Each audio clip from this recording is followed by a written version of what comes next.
Caros amigos, no episódio de hoje vamos falar porque é que eu acho que nós estamos na antecâmara de uma recessão e também como é que o Bitcoin vai comportar-se nessa recessão. Acho que toda a gente quer saber sobre isso. Portanto, não percas, vale muito a pena, vê até ao final.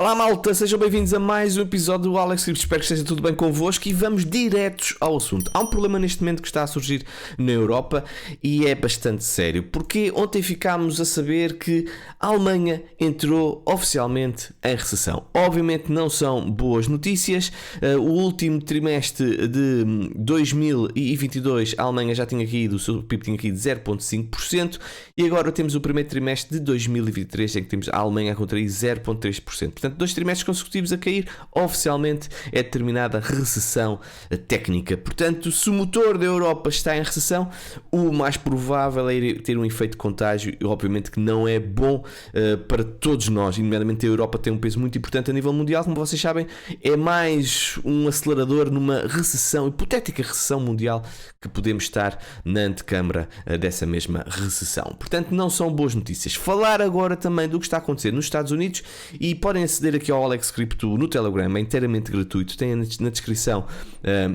na descrição do episódio como aceder também, e aquilo que nós podemos ver é que nos Estados Unidos já temos o desemprego claramente a passar a linha do zero, e sempre que isso acontece, por norma, depois acontecem situações mais tristes, que é as recessões. Vocês podem ver exatamente aqui por estas barras aqui mais escuras, são os momentos da recessão e normalmente está ligado ao desemprego e faz todo o sentido. As pessoas ficam desempregadas, há menos dinheiro, há menos investimento, portanto, obviamente que entramos numa recessão. Portanto, não são boas notícias também o que está a acontecer aqui ao nível dos Estados Unidos, mas é importante vocês ficarem a par. O Rui Andrade publicou no seu Twitter, e sigam o Rui, que ele é bastante bom no Twitter, portanto, @urso_shorts.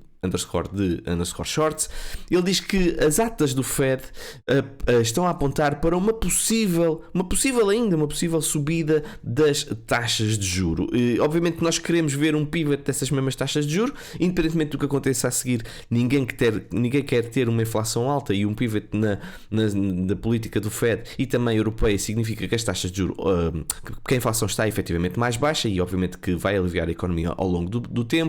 Mas fala-se aqui na própria ata do Fed que ainda há a possibilidade de subir mais 0,25 as taxas de juros americanas. E nós podemos ver exatamente isso. Os mercados começam a refletir exatamente isso. Portanto, já há cerca de 41% que na reunião de 14 de junho já aponta que o Fed pode subir as taxas de 0,25. No início do mês nós tínhamos, era praticamente 90%, ou seja, depois da última subida, praticamente 90% ou 97%, até lembro-me de ver 97%, afirmava que não iríamos ter subido as taxas de juros, e havia mesmo uma percentagem que até poderia baixar as taxas de juros. Ao nível das probabilidades, reparem, estamos mais ou menos, ainda estamos a apontar para uma certa neutralidade na próxima reunião, mas reparem, em julho e em setembro, a probabilidade maior é da subida das taxas de juros. Portanto, há claramente aqui uma mudança no sentimento de mercado,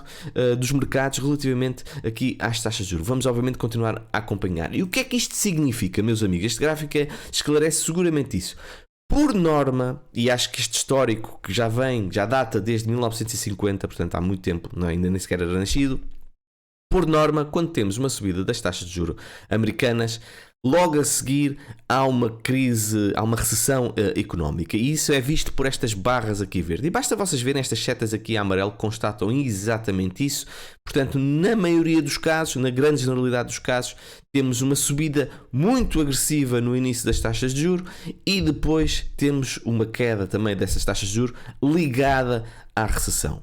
Portanto, o que é que nós estamos a ver neste momento? Temos uma subida fortíssima das taxas de juros, como vocês podem constatar aqui, e ainda não está na curva descendente, portanto, mas para lá seguramente vai caminhar, porque estas taxas de juros mais cedo ou mais tarde depois vão cair. Aliás, o Rui Andrade faz aqui uma ligação muito interessante entre as taxas, entre as yields de 10 anos subtraindo as yields de 2 anos, dá este gráfico que vocês podem constatar aqui, e por norma ela identifica a altura em que nós entramos em recessão. E o que é que isto mostra? Agora vou ler até o que o Rui escreveu. O setup é sempre o mesmo. Primeiro temos uma fase de queda, depois temos uma fase de lateralização que normalmente varia entre 200 a 500 dias, ok? E neste momento nós estamos com cerca de 8 meses, normalmente isto costuma ser, pode ir até aos 17 meses de lateralização.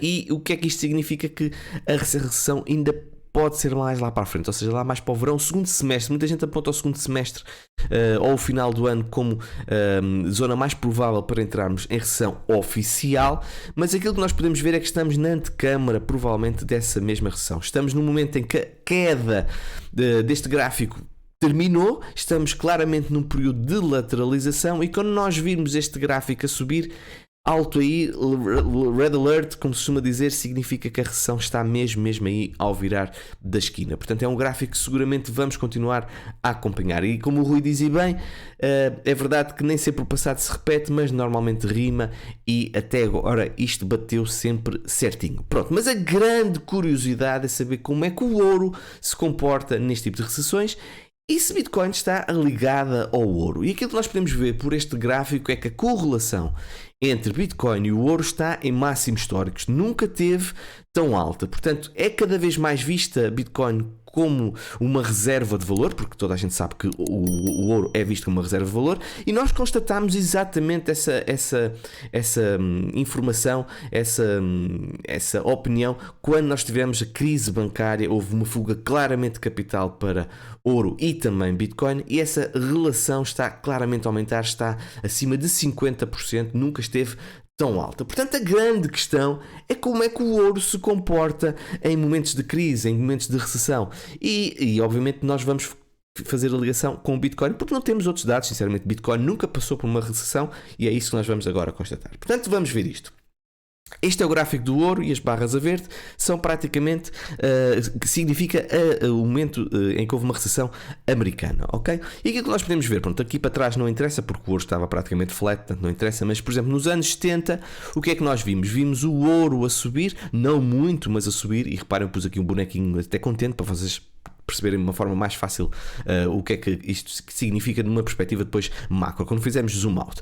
Depois em 1974, 75, nós temos o ouro a subir, depois desceu um pouco e depois subiu novamente, mas a tendência foi claramente subida. Aqui está o boneco feliz e contente.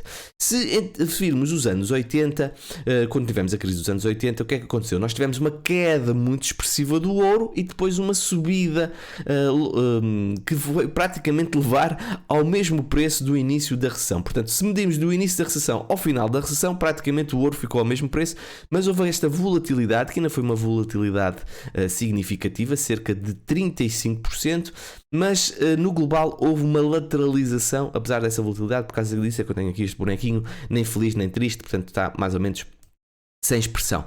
No ano 81 e 82, exatamente a mesma coisa. Nós tivemos uma lateralização, digamos assim, no preço do ouro no início da recessão e no final da recessão, mas tivemos também uma super volatilidade, reparem, descida de 33% e depois subida logo a seguir de 68%, tal como também aconteceu aqui em 1980, também tivemos uma subida de 46%. Mas praticamente é isso, tenho que dizer que no início da recessão e no final da recessão temos praticamente o mesmo preço.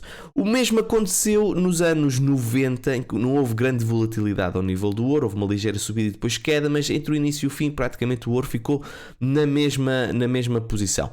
No início do século, portanto em 2001, o que é que nós vimos? Vimos o ouro a subir, ok, houve uma ligeira quebra, mas a tendência foi de subida, temos ele feliz e contente. A última grande recessão, a última grande recessão foi a que demorou mais tempo, foi em 2008, seguramente vocês se lembram. Aquilo que nós tivemos foi exatamente muito semelhante aos outros anos, de grandes recessões, ou seja, houve uma queda muito expressiva, cerca de 30% também, reparem mais ou menos o valor que está, e depois também subiu cerca de 44%. Portanto, muito semelhante a estas recessões aqui que aconteceram nos anos 80. Mas depois, se a gente vir de facto o preço entre o início da recessão e o final da recessão, praticamente ficou ao mesmo preço. Portanto, aqui está também a expressão sem sentimento. E depois tivemos esta ligeira recessão em 2020, em que houve uma lateralização, houve uma subida depois aqui um mês, mas isto não se pode considerar grande diferença. Portanto, fazendo um zoom out, meus amigos, o que é que nós temos? Nós temos efetivamente volatilidade durante as recessões, mas em 5 recessões, das 8 recessões, praticamente o preço do ouro ficou ao mesmo nível. O que é que isto significa? E depois nos outros meses, o que aconteceu? O ouro teve uma tendência de subida. O que é que nós podemos concluir relativamente a isto? Se todas as economias caem, se todos os mercados caem, nós podemos ter o ouro a cair numa fase inicial da recessão, mas depois temos uma recuperação muito forte do ouro que até o leva a valores semelhantes ao que tinha no início da recessão. Ou mesmo ter uma subida desse mesmo ouro em período de recessão. Portanto, não deixa de ser uma boa opção em momentos de grande crise, como é uma recessão económica. Bitcoin está claramente a aumentar a sua correlação com o ouro, portanto, partindo desse pressuposto, podemos encarar que Bitcoin pode ter uma queda muito significativa no início da recessão, tal como o ouro teve em alguns momentos, mas depois, obviamente, ter uma forte recuperação, e isto significa que pode ser uma excelente oportunidade de entrada. Dizer-se que ouro é péssimo em recessões e que terminamos pior como começámos, não é verdade, ok? Este gráfico prova claramente que não é verdade.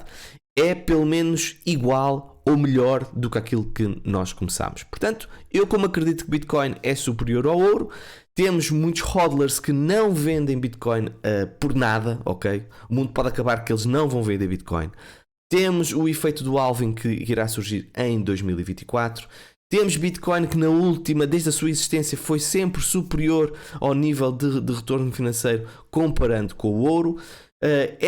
Ao nível de portabilidade, ao nível de segurança, ao nível de descentralização, ao nível de inflação, é claramente superior. Está neste momento a ser utilizada não só como reserva de valor, mas já temos até NFTs lá. Portanto, eu acho que Bitcoin é claramente superior ao ouro. Portanto, sinceramente, venha a recessão, porque se cair, eu acho que vai ser provavelmente uma oportunidade de uma vida para comprar Bitcoin muito mais barato.